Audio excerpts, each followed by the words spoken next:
Nakatutok ang boxing world sa Tokyo Dome para sa undisputed super bantamweight world title fight sa pagitan nina Naoya Monster Inoue at ni Junto Nakatani.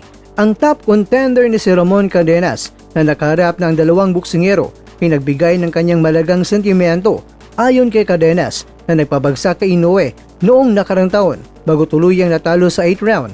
Ang laban ni Inoue at ni Nakatani ay isang back and forth tilt dahil sa haba at reach ni Nakatani na naging sparring partner ni Cardenas sa loob ng 99 rounds. Naniniwala siyang mahihirapan si Inoue na makuha ang kanyang ritmo. Para manalo si Junto, kailangan niyang gamitin ang kanyang reach. Hindi niya pwedeng hayaan si Inoue na mag-control ng pace, ani ni Cardenas. Binigyang diin ni Cardenas ng timing at abilidad ni Inoue na mag-adjust ang kanyang pinakamalakas na armas. Matapos ang nakakatakot, pumuntikang pagkapahiyan ni Inoue laban kina Cardenas at Luis Neri, na kung saan pero siyang tinamaan ng kaliwa. Naniniwala si Cardenas na mas naging maingat na ang monster sa ngayon.